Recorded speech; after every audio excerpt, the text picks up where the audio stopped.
সবাইকে নমস্কার। একটি ইনফরমেটিভ ভিডিও নিয়ে আপনাদের কাছে হাজির হয়েছি। আপনারা সকলেই জানেন যে আবাস যোজনার বাড়ির জন্য একটা সার্ভে হয়েছে। তো সেই সার্ভে লিস্টটা রিলিজ হয়েছে গতকাল 29শে নভেম্বর। তো সেই লিস্টটা যদি আপনি আপনার মোবাইল থেকে দেখতে চান তো কিভাবে দেখবেন? আপনি আপনার মোবাইলে গুগল ক্রোমে চলে যাবেন। গুগল ক্রোমে যাওয়ার পরে আপনি লিখবেন আপনার জেলার নাম। আমি রয়েছি পূর্ব মেদিনীপুরে, তাই আমি আমার জেলার নাম পূর্ব মেদিনীপুর লিখলাম। লিখে সার্চ করবেন।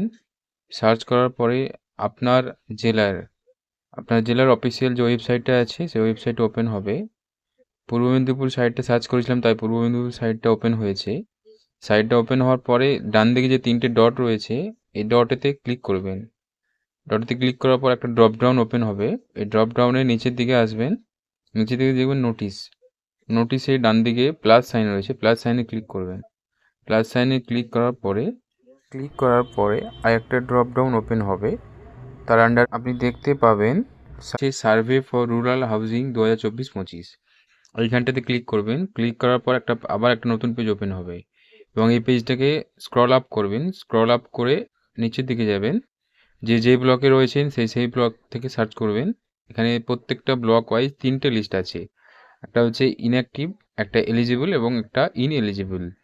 আপনারা এলিজিবল লিস্টটা দেখবেন। যেমন আমি রয়েছি মহিষাদল ব্লকে। তো মহিষাদল ব্লকে এলিজিবল লিস্ট আমি ভিউ করব। প্রথমে আপনাকে ভিউতে ক্লিক করবেন।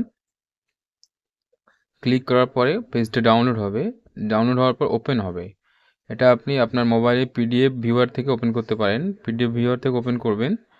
এই ফাইলটা পিডিএফ ভিউয়ার থেকে ওপেন করবেন। ওপেন হতে সময় লাগছে। ওপেন হওয়ার পরে প্রত্যেকে বাঁ দিকে দেখবেন প্রত্যেকের অঞ্চলের নাম রয়েছে। তারপরে রয়েছে গ্রামের নাম। তো অঞ্চলের নাম ধরে আপনি আপনার গ্রামের নামটি সার্চ করবেন এবং এই গ্রামের নামটি সার্চ করার পরে আপনি দেখতে পাবেন বেনিফিশিয়ারি নেম, তারপর গার্ডিয়ান নেম, এলিজিবল কিনা ডান দিকেই স্ট্যাটাসটি রয়েছে। এভাবে আপনি আপনার নামটি দেখতে পাবেন। ভিডিওটি কেমন হলো অবশ্যই আপনারা কমেন্ট করে জানাতে ভুলবেন না। ধন্যবাদ।